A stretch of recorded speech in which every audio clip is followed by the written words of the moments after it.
The training hall of Stellar Coalition Academy smelled like sweat and ozone. Hana wiped her forehead with the back of her hand, her Velosian carapace gleaming under the bright lights. She had been sparring for 2 hours straight, and her muscles ached in ways she didn't know were possible. Around her, cadets from 15 different species practiced their combat forms. The hall echoed with the sounds of bodies hitting mats, instructors shouting corrections, and the hum of energy shields flickering on and off. Hana loved this place. It made her feel like she belonged to something bigger than herself. She turned to return to her starting position when someone stepped into her path. Hana collided with a solid chest and stumbled backward, her legs tangling beneath her. She reached out instinctively, grabbing the first thing her hand found to steady herself.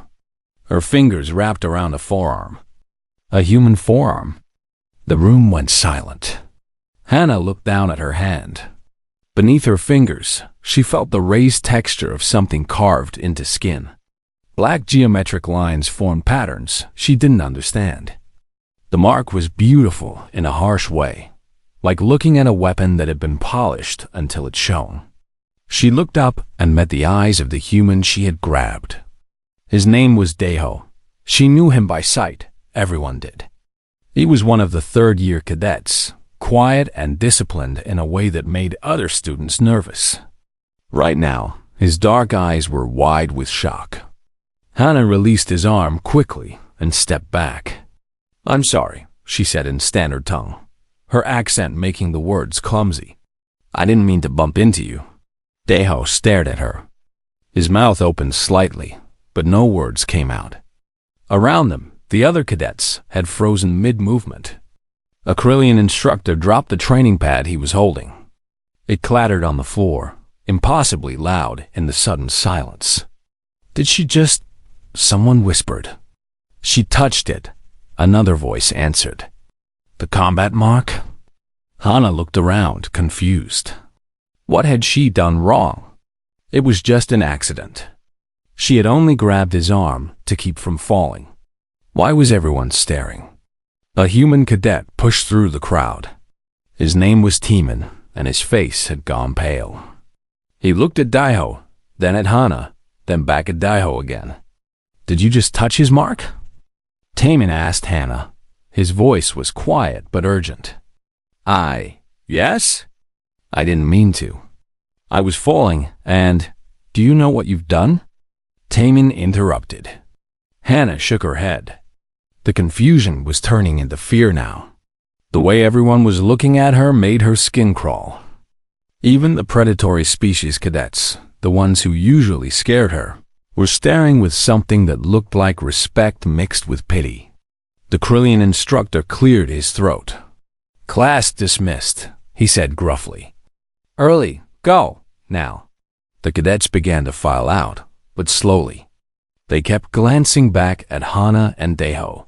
Whispers followed them in multiple languages. Hana caught fragments in standard tongue. Binding oath, she invoked it. The human will have to. Hana wanted to ask what they meant, but her throat felt tight. Deho still hadn't moved. He was looking at his forearm, where her hand had been, his expression unreadable. Finally, Timon touched Deho's shoulder gently. "Come on," he said. "We need to report this." Deho nodded slowly. He looked at Hana one more time, and she saw something flash across his face. Was it anger? Resignation? She couldn't tell.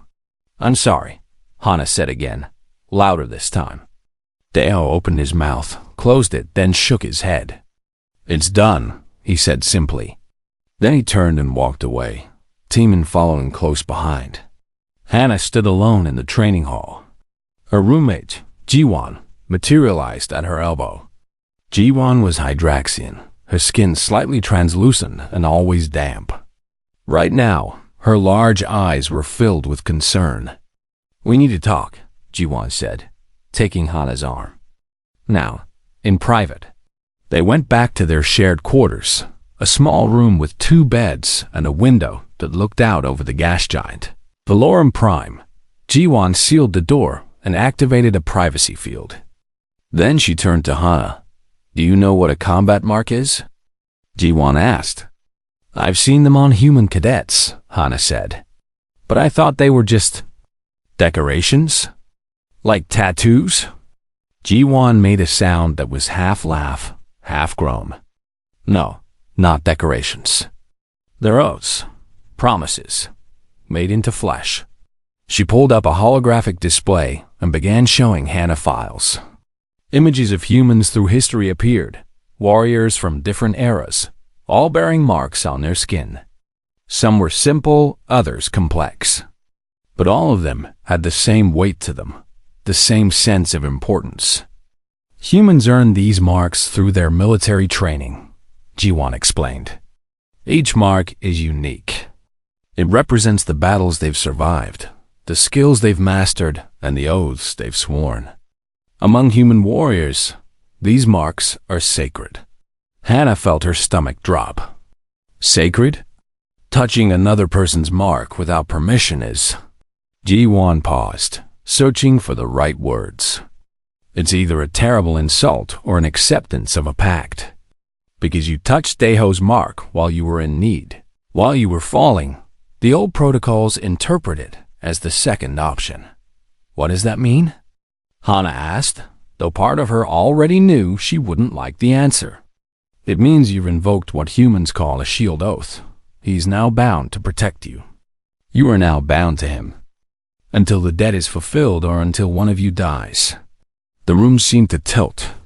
Hana sat down heavily on her bed. That's insane. I didn't know. It was an accident. I know, Ji-won said softly. But humans, they take these oaths very seriously. Violating one is worse than desertion in their culture. They'll die before breaking an oath. Hana put her head in her hands. This couldn't be happening. She was Velosian. Her people valued independence above almost everything else. The idea of being bound to someone, especially a human she barely knew, felt wrong on every level. Can I refuse? She asked. Can I file for cultural exemption? You can try, Ji-won said. But there was a chime at their door. Jiang-won deactivated the privacy field and opened it. Daeho stood in the corridor, his expression carved from stone. I know you didn't mean it, he said without preamble. I can petition the council for annulment. It will take time, but I can request that the oath be declared void due to cultural misunderstanding. Hana stood up. You would do that? Something flickered in Daeho's eyes. Yes, but there was something in his voice that made Hana pause. It wasn't relief she heard.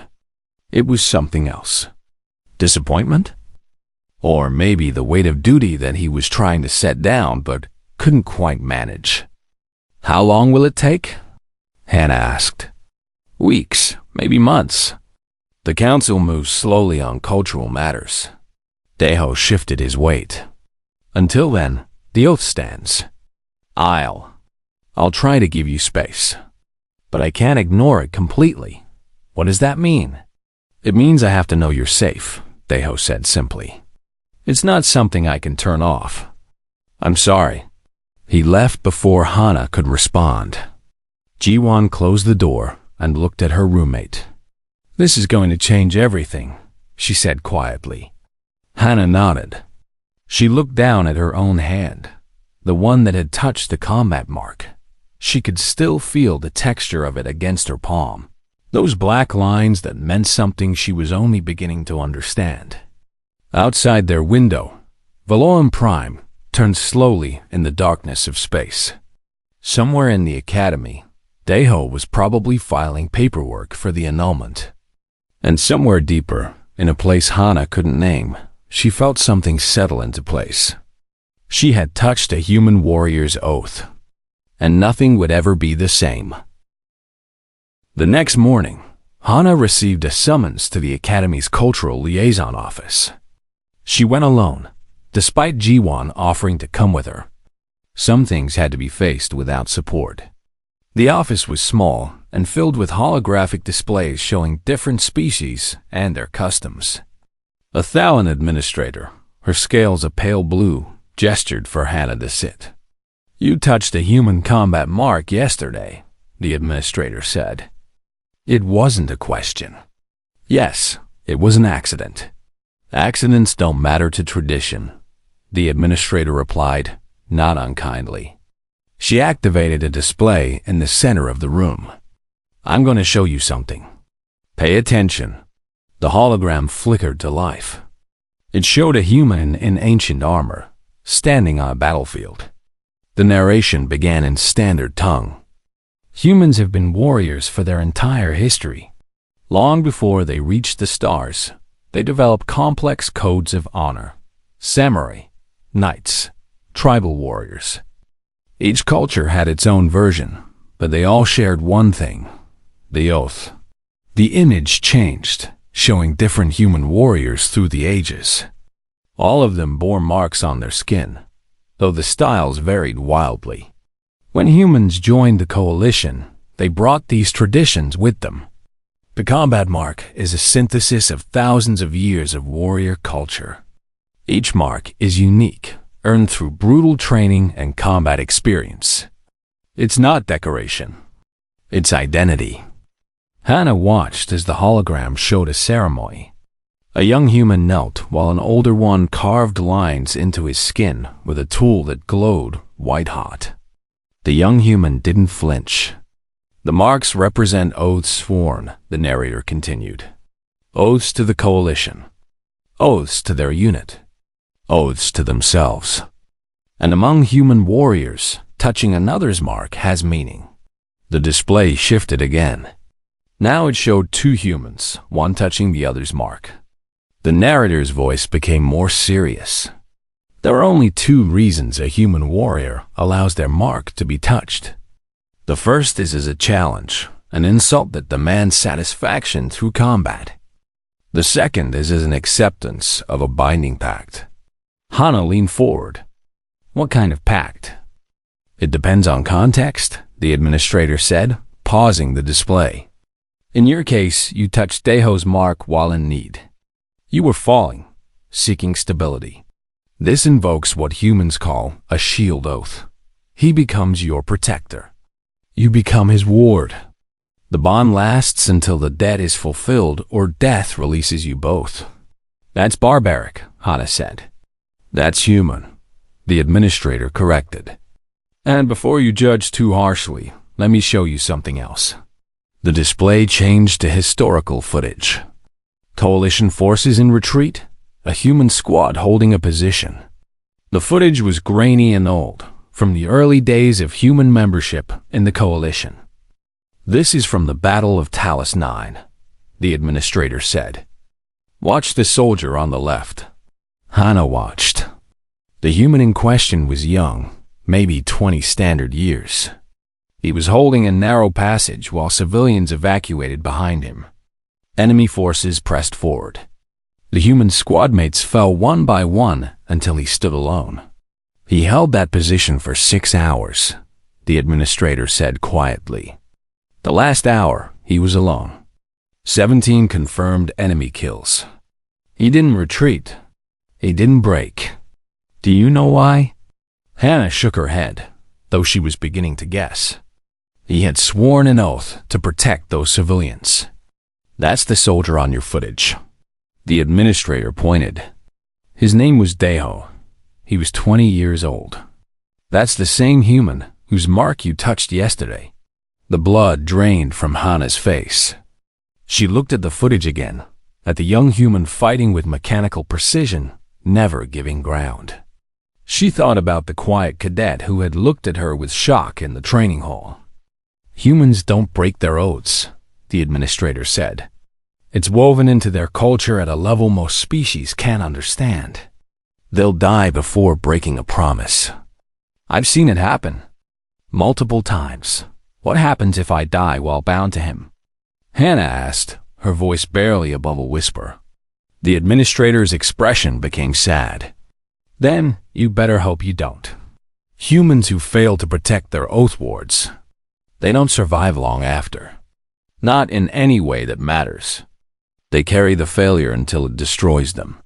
Hana left the office feeling like the floor had disappeared beneath her feet. She wandered through the academy corridors, not really seeing where she was going. Her mind kept replaying the footage of young Deo holding that position, fighting alone, never breaking. She found herself in the cafeteria. It was lunch hour, crowded with cadets from dozens of species. Hana got her rations mechanically and looked for a place to sit. Tamin waved at her from across the room. He was sitting alone at a small table. Hana hesitated, then joined him. "You saw the footage," Tamin said. It wasn't a question. "How did you know?" "Everyone gets shown the footage. It's part of the cultural briefing." Tamin pushed his food around his plate. "They want you to understand what you're dealing with." "I don't understand any of this," Hana admitted. "Why would anyone build a culture around dying for promises?" Tamin was quiet for a moment. "Because without promises, what are we? Just animals surviving day to day. Humans decided a long time ago that some things matter more than survival. Ideas matter. Loyalty matters. Keeping your word matters, even if it kills you? Especially then." Tamin looked at her directly. "Do you know what Deho told me last night? He said the worst part wasn't that you touched his mark. The worst part was that you didn't choose it. That the oath was forced on you by accident." "He can petition for annulment," Hana said. "He can. He will. But it'll eat at him the whole time." Tamin leaned back. "That mark on his arm? He hearned every line of it. Talos 9 was just one battle. He's done 16 combat drops. 16. Most cadets never see real combat. Deho volunteered for every dangerous assignment. That's who he is. Why are you telling me this?" Hana asked. "Because you need to understand. If the council grants the annulment, Deho will accept it. But he'll consider it a failure. He'll think he wasn't worthy of the oath. It'll break something in him." Tamin stood up. "I'm not saying you should keep the oath. I'm just saying there's no good answer here. Someone gets hurt no matter what." He left. Hana sat alone with her thoughts. Around her, cadets laughed and talked. Life went on as normal for everyone else. But for her, the world had shifted. That afternoon, she had mandatory combat training. When she entered the training hall, she felt eyes on her. Word had spread through the academy. Everyone knew about the oath now. She took her position and tried to focus on the exercises. The instructor called out drills. Hana moved through them, but her mind was elsewhere. Then she noticed Deho across the hall. He was training with his squad, moving through combat forms with fluid precision. But every few minutes, his eyes would flick toward her, checking, making sure she was okay. He was doing it unconsciously, she realized. The oath was already changing him. After training, Hana showered and returned to her quarters. Jiwon was there, studying. "I talked to some human cadets today," Jiwon said without looking up. "Asked them about the oaths. What did they say?" "They said Deho is one of the best.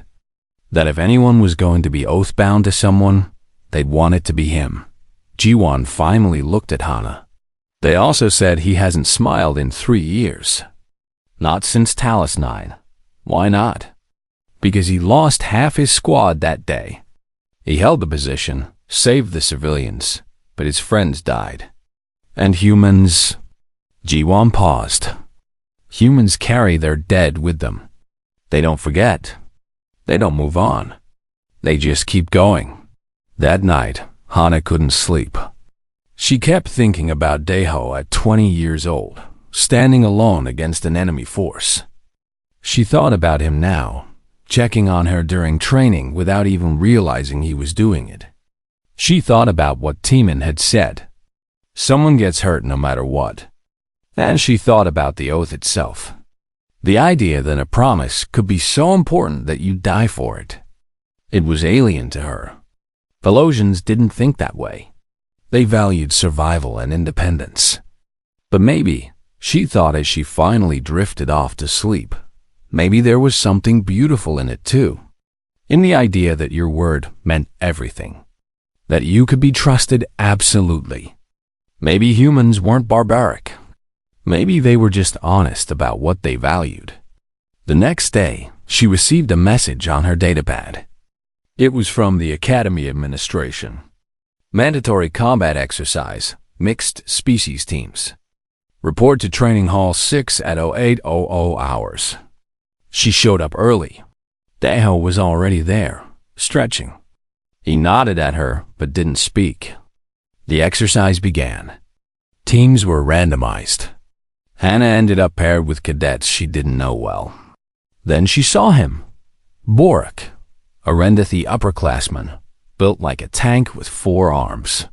He had a reputation for pushing training exercises too far. And he was looking at Hannah with an expression she didn't like. The sparring matches began. Hannah held her own against her first 2 opponents. Then, Borak stepped into the ring across from her. "Let's test this oath," he said loud enough for everyone to hear. "See if the human really means it." The instructor started to intervene, but Borak was already moving. His forearms came at Hannah like hammers, far exceeding normal training parameters. This wasn't practice anymore. Hannah barely got her guard up before the first blow hit.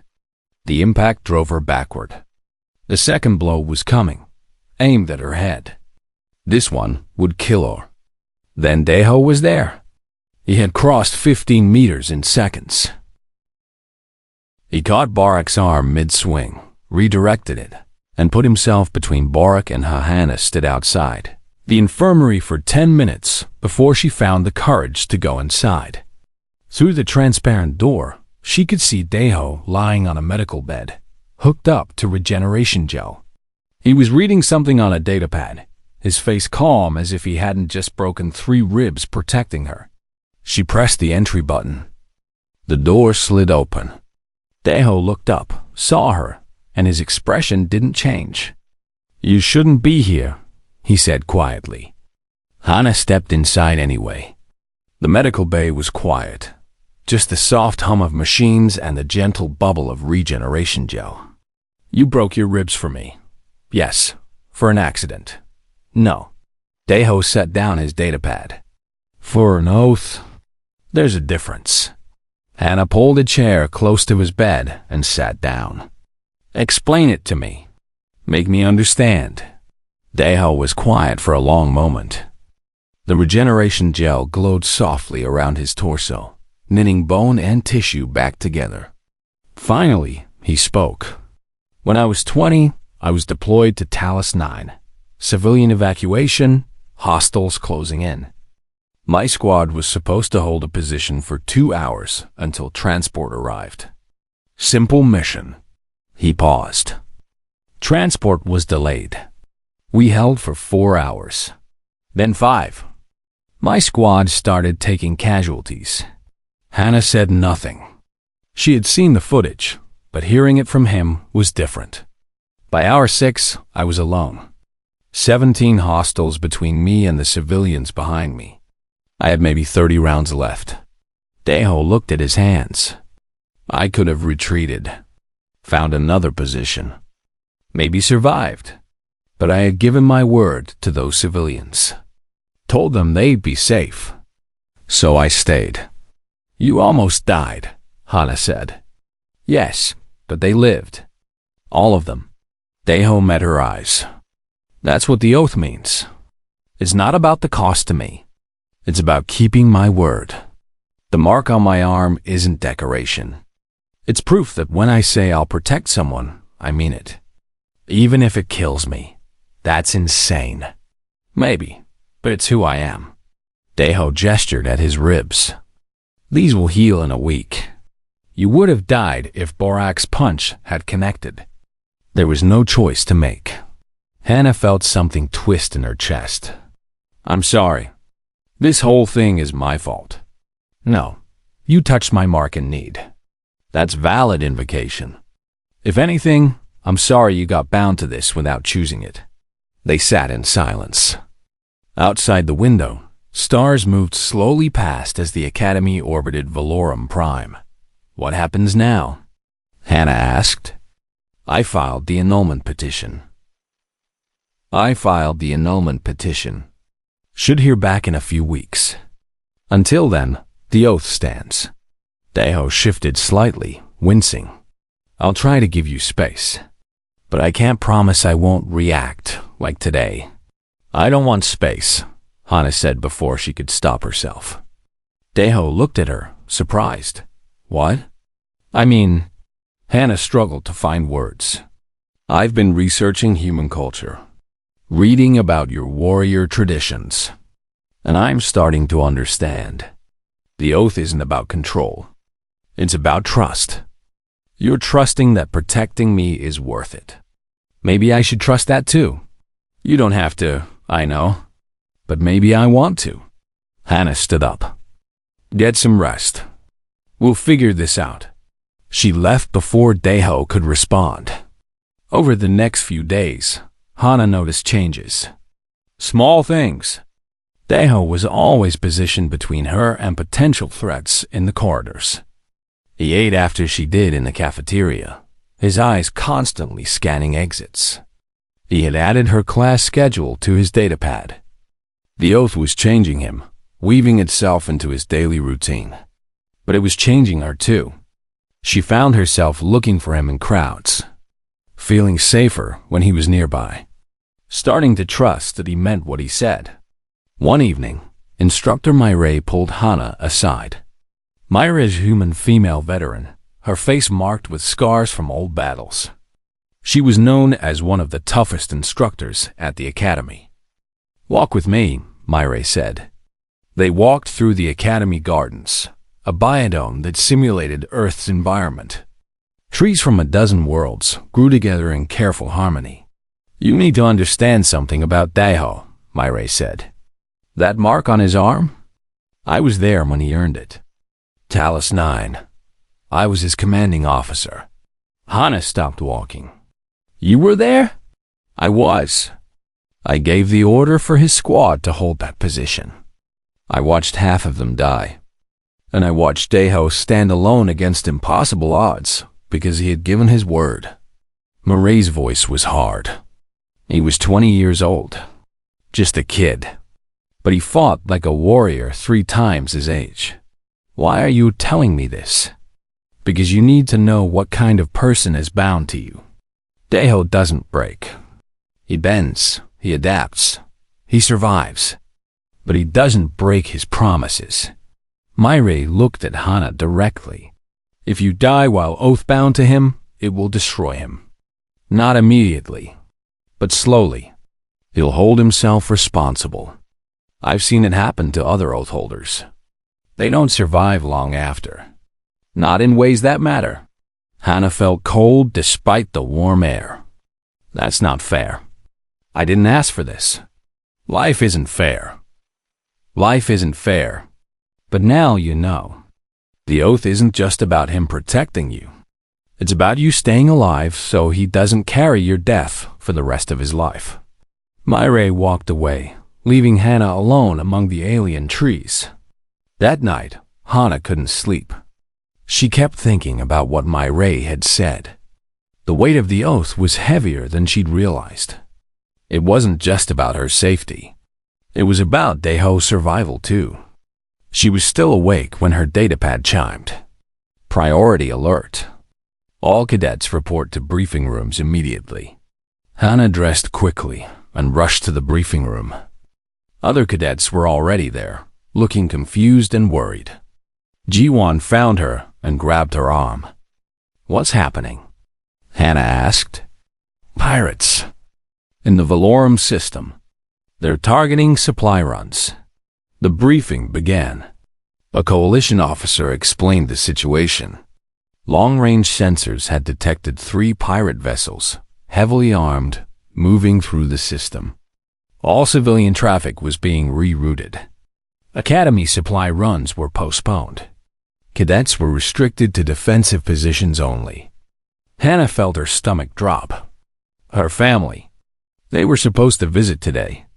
Her parents and younger brother were on a civilian transport, scheduled to dock with the academy in a few hours. She pulled up her messages. There it was. A notification from her mother, sent hours ago. On our way. Can't wait to see you. The pirate trajectory would put them directly in the path of her family ship. Hannah's hands started shaking. She tried to access the traffic control system, but cadets didn't have clearance. She tried to send a warning message, but civilian transports didn't have military-grade receivers. They wouldn't get it in time.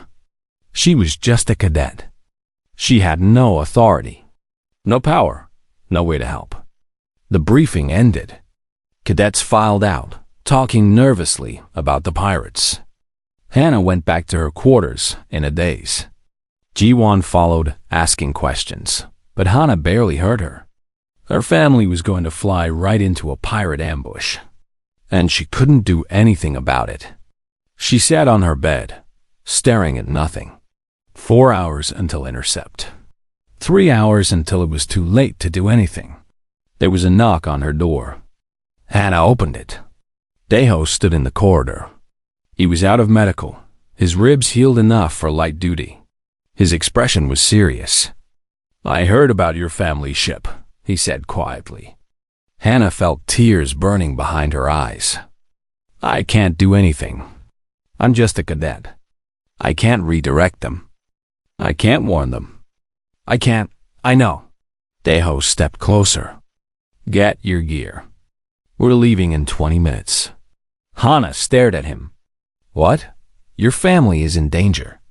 The oath binds me to protect you, and by extension, those you love. We're going to intercept that transport before the pirates do. That's desertion. They'll expel us. Court-martial you. Yes. Daeho's expression didn't change. The oath doesn't care about regulations. Get your gear. You'll throw away your career. Everything you've worked for. I've already lost half a squad because I followed orders. I'm not losing your family because of regulations. Daeho turned to leave, then looked back. 20 minutes. Training Bay 3. If you're not there, I go alone. He left. Hannah stood frozen. Ji-won touched her shoulder gently. He means it, Ji-won said. He'll go alone if you don't come. This is crazy. Yes, but that's what the oath is. He'll break every rule, burn every bridge, sacrifice everything. Because he gave his word. Ji-won started pulling out gear. So are you going to let him do it alone? Or are you going to be worthy of what he's offering? Hannah thought about her parents, her younger brother, innocent people who would die if she did nothing. She thought about Daeho standing alone on Talus 9, holding a position against impossible odds. She thought about the oath, the promise, the weight of it. Help me pack, she said. 20 minutes later, Hannah stood in Training Bay 3. Daeho was there, along with Teeman and another human cadet named Kyung-soo. There was also Ji-won, wearing combat gear. I'm coming too, Ji-won said before anyone could ask. You'll need someone who understands ship systems. Daeho nodded. He gestured to a training shuttle in the bay. Kyung-soo is our pilot. Taemin got us forged authorization codes. We have maybe a 3-hour window before anyone notices we're gone. 3 hours to intercept a pirate attack, Kyung-soo said. No pressure. Can we really do this? Hannah asked. Daeho looked at her. For the first time since she'd met him, he almost smiled. We're about to find out. They boarded the shuttle. Engines powered up. And 5 cadets launched themselves into space toward a fight they probably couldn't win, for a family they might not save. Because sometimes Hannah realized the oath demanded the impossible. And sometimes you tried anyway. She made that choice herself. Because of me, Hannah said. Her voice broke. Because I touched it, The military tribunal convened 3 days after the rescue. Hana sat in the defendant's section alongside Daeho, Taemin, and Kyungsoo. The room was formal and cold, filled with officers from multiple species. Above them, the coalition seal rotated slowly in holographic display. The prosecutor was a Fallon admiral named Vex, her scales gleaming under the harsh lights. She laid out the charges with clinical precision. Unauthorized launch of military property. Desertion of assigned posts during active threat status. Engagement with hostile forces without orders. Reckless endangerment of coalition assets. She paused. The penalty for these crimes is imprisonment and dishonorable discharge. Hana felt her stomach twist. Beside her, Daho sat perfectly still, his face showing nothing, but she could see his hands clenched tight in his lap. Admiral Vex continued, "However, there are complicating factors. The defendant's actions resulted in the protection of civilian lives. Additionally, cultural considerations have been raised." The doors opened. Hana's father entered the tribunal chamber. He was a prominent member of the Velosian Council, his carapace marked with the symbols of political authority. Behind him walked representatives from the human delegation. Hana's father approached the tribunal bench. "I invoke life debt," he said formally. "My family survives because these cadets defied orders. In Velosian culture, life debt is absolute. I claim traditional protection for them." One of the human delegates, an older man with silver hair, stepped forward.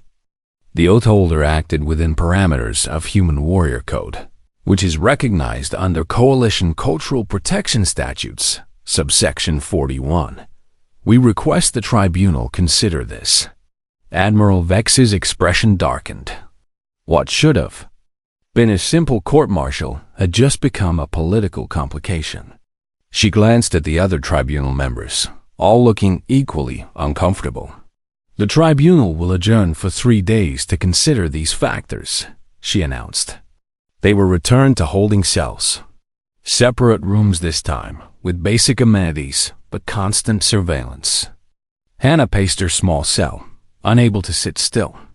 Every time she closed her eyes, she saw the shuttle impact, saw the explosion, saw Ji-won's final moments. On the 3rd day, they were brought back to the tribunal. The chamber was more crowded now. News of the case had spread through the academy and beyond. Cadets and officers filled the observation galleries. Admiral Vex stood. "The tribunal has reached a decision. The charges of unauthorized actions are dropped due to cultural protection laws and life debt invocation. However, formal reprimands will remain on your records. You will undergo mandatory psychological evaluation." Hana felt relief flood through her. Not imprisonment, not discharge. But Admiral Vex wasn't finished. Additionally, you 4 are being reassigned. Effective immediately, you will join an experimental integration unit, a joint human coalition special operations team designed to test cross-species combat effectiveness. Daeho looked up sharply. "Sir?" "The coalition observed what you accomplished with minimal resources and limited training. Command wants to weaponize that capability." Admiral Vex's expression was unreadable. "Consider yourselves drafted, dismissed." They were released from custody. Outside the tribunal chamber, Hana's parents were waiting. Her mother pulled her into a tight embrace. "Thank you," her father said to Daeho, "for protecting my daughter, for protecting my family." Daeho nodded but didn't speak. There was something hollow in his eyes, something that hadn't been there before Ji-won died. The memorial service for Ji-won was held that evening. The entire academy attended. Her name was added to the memorial wall, carved in stone alongside hundreds of others who had died in service. Hana stood before the wall, tracing Ji-won's name with her fingers. Beside her, Daeho placed a small token, a human tradition. Other cadets did the same, creating a pile of offerings. "She didn't have to die," Hana whispered. "No, Daeho agreed. But she chose to, and that choice saved everyone. I don't understand. How do you live with this, with losing people? Daeho was quiet for a long time. You carry them. You remember what they stood for, and you try to be worthy of their sacrifice. That's all you can do. 6 months passed. The experimental unit, unofficially nicknamed Oathbound Squad, operated on the Coalition frontier. The team was mixed species. Daeho as squad leader, Hannah as xenobiology specialist and tactical support, Taman on systems warfare, Kyangsu flying their transport. They were joined by others, including Barak the Rendathi, who had requested transfer after hearing about the mission. Instructor Myray came along as veteran advisor. Someone needs to keep you children alive, she said gruffly. They ran 15 successful operations in those 6 months. Hostage rescues, reconnaissance missions, surgical strikes against hostile elements. Their efficiency rating became the highest in Coalition Special Operations history. But Hannah noticed changes in Daeho. He was burning out. Every mission risk became personal. Every team injury weighed on him. He wasn't sleeping properly. His combat performance was becoming erratic, brilliant one moment and reckless the next.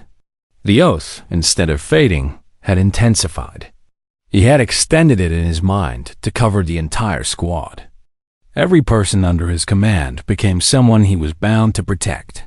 One night, Hana found him in the ship's training room, running combat drills at 3 in the morning. His movements were sharp but exhausted. You need to sleep, she said. Can't. Why not? Daeho stopped mid-form. Because when I close my eyes, I see G1. I see the explosion. And I know it's happening again. Someone else dying because of decisions I make. That's not how it works, isn't it? Daeho turned to face her. The oath started with you, but now I'm responsible for everyone. Timin, Kyungsu, Borak, Myray, all of them. If any of them die, then they die having made their own choices, Hana interrupted. Just like G1, you don't own their decisions. You don't control their fates. You're not a god, Daeho. You're just a man trying to keep impossible promises. The oath doesn't accept that answer. Then maybe the oath is wrong, Hana said. Daeho stared at her. For a moment, she thought he might argue. Instead, something cracked in his expression. He sat down heavily on a training mat. I don't know how to stop, he admitted quietly. The oath is everything. Without it, what am I? Hana sat beside him. You're Daeho, the person who stood alone on Talus 9, who broke his ribs protecting someone he barely knew, who flew into a pirate attack to save civilians. The oath didn't make you that person. You were already him. They sat in silence. Through the viewport, stars moved past slowly. Tell me about your family, Daeho said suddenly. The ones we saved. What are they like? Hana smiled. My brother Minho is 12. He wants to be a pilot. Keeps building model ships in his room. My parents run a trading cooperative on our home colony. Boring work, but they love it. They're safe because of you. They're safe because of us. All of us. Hana looked at him. That's what I'm learning. The oath isn't yours alone. It's something we all carry together. The emergency alert interrupted them. All hands to briefing. Hostile situation. They rushed to the briefing room. The rest of Oathbound Squad was already there. Myray stood before a holographic display showing a star system. Intelligence has identified a human colonial settlement under attack, Myray said. The Rex Collective. 6,000 civilians at risk. We're being deployed. Daeho straightened. What's the tactical situation? Unknown. The Rex are a hostile entity that's been testing coalition borders. This is their first major move. Myray looked grim. We're going in blind. The squad prepared for deployment. Hana checked her equipment, her mind racing. 6,000 civilians. The largest operation they'd attempted. But something felt wrong. They arrived at the settlement 12 hours later. The colony was silent. No active combat. No visible hostile forces. Buildings stood intact. Where are the wrecks? Tammin asked, scanning sensors. Daho's expression darkened. This is a trap. Then the communication came through.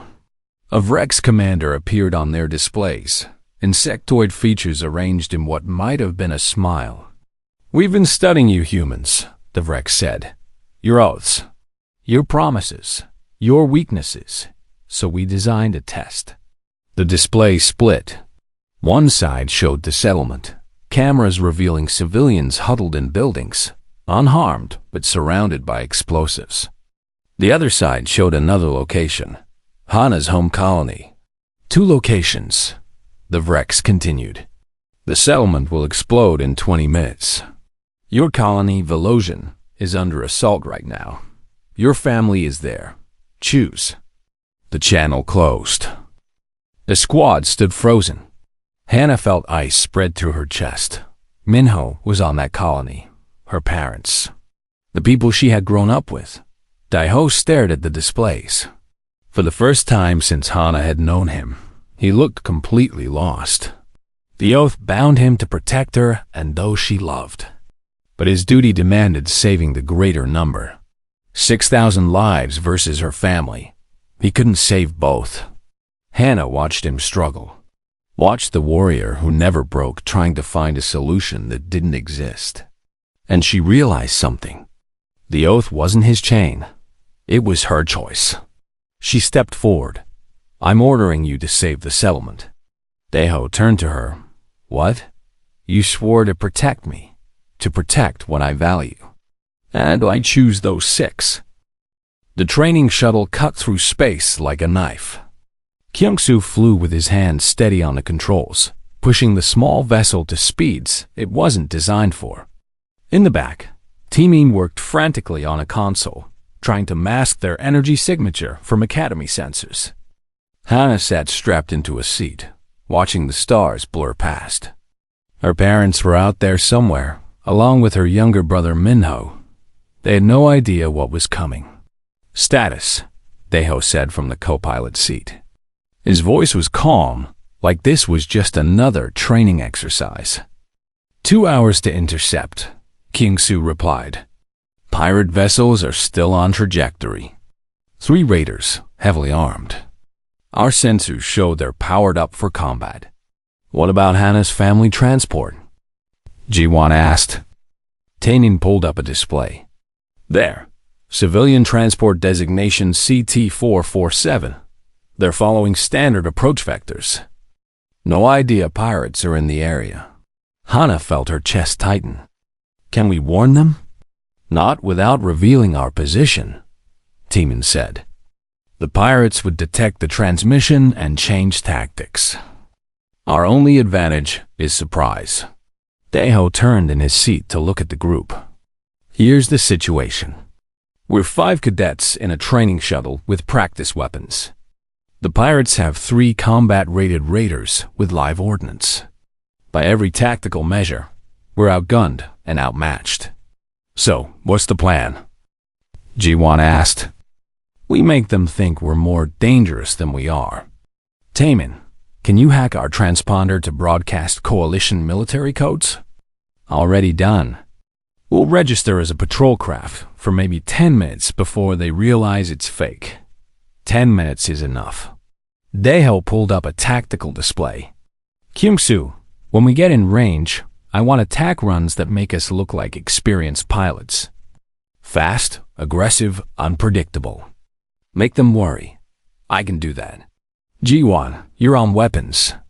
"Taemin retrofitted our practice systems to live fire, but we don't have much ammunition. Make every shot count." Ji-won nodded, her aquatic features set in determination. "Hana, you're on communications. Keep a channel open to your family's transport. When this starts, they need to know to run." Daho looked at each of them. "We're not trying to win. We're trying to buy time until coalition reinforcements arrive. Stay alive. Protect the transport. That's the mission.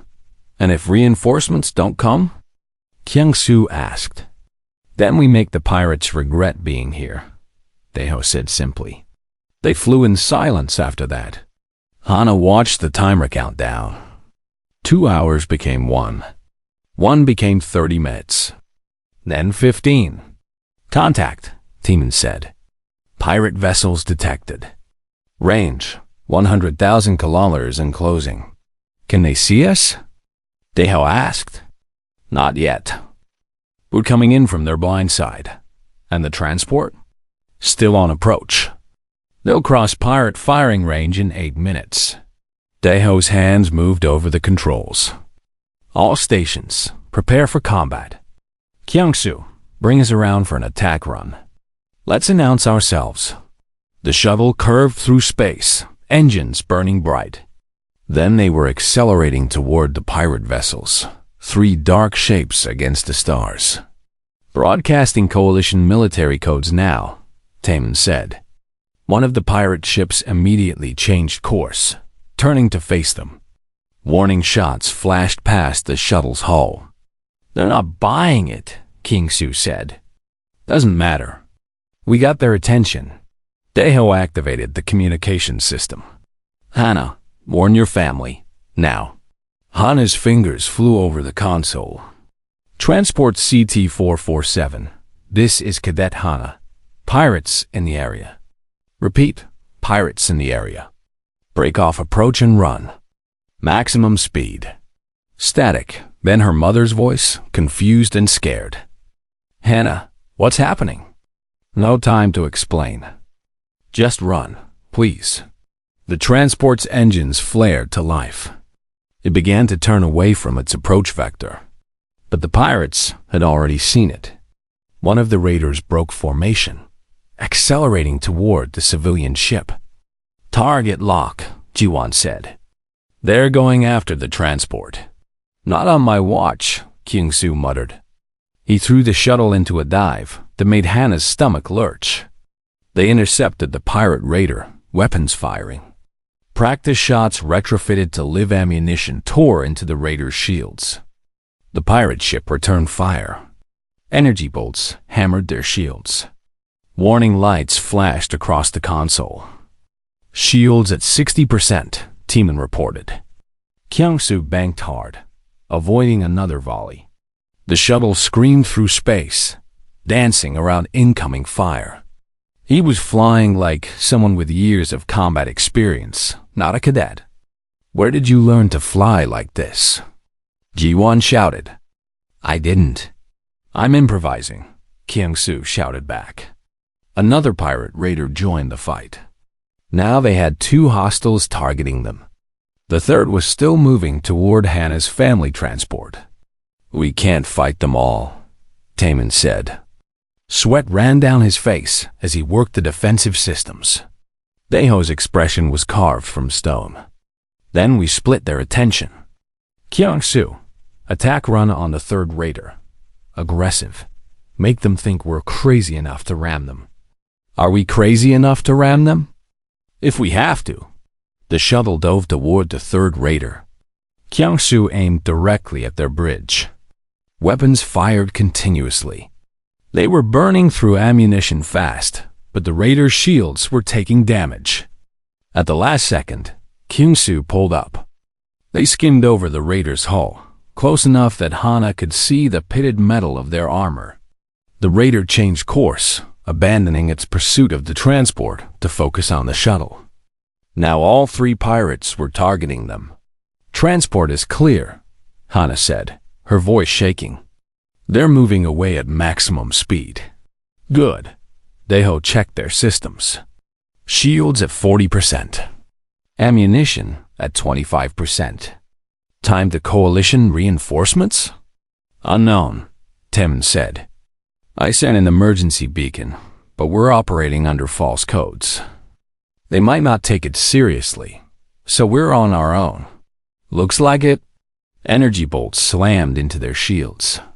The shuttle rocked violently. Kyung-soo fought the controls, keeping them moving. But the pirates were coordinating now, cutting off their escape routes.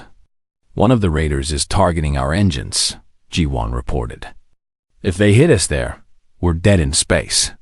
Daeho was silent for a moment. Then he said quietly, Kyung-soo, can you set this shuttle to autopilot? Yes. Why? Because I'm about to give an order none of you are going to like. Daeho turned to face them. We need to ram one of those raiders. Disable it completely. That evens the odds. Ram them? Hannah said. We'll die. Not if we evacuate first. Set autopilot. Abandon ship via escape pods. The shuttle impacts. We survive. And then what? Taemin asked. We're floating in space in escape pods.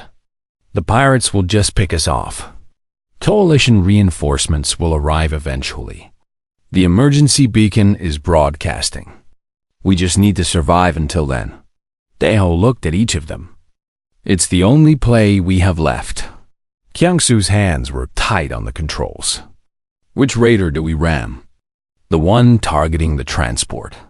Make sure it's completely disabled. They looked at each other. Hannah saw fear in their eyes, but also determination. They had come too far to give up now. Everyone get to the escape pods, Kyung-soo said. I'll set the autopilot and join you. No, it was Ji-won who spoke. Her voice was calm.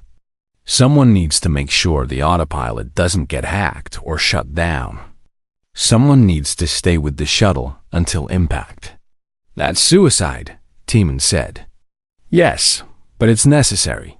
Ji-won looked at Daeho. The oath is yours. But honor is known by humans alone. I'm staying. Ji-won Hana started. I'm not asking permission. Get to the pods.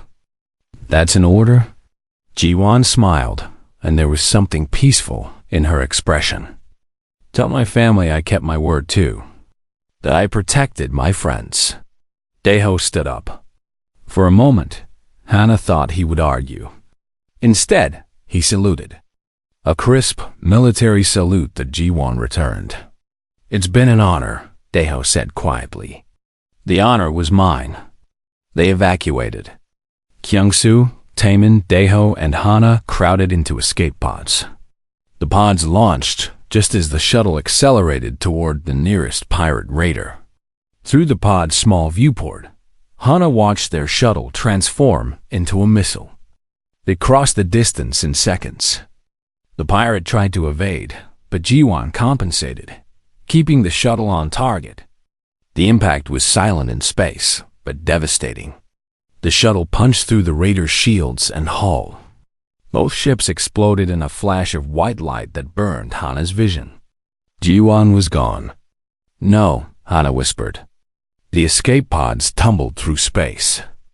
Around them, the remaining 2 pirate raiders regrouped.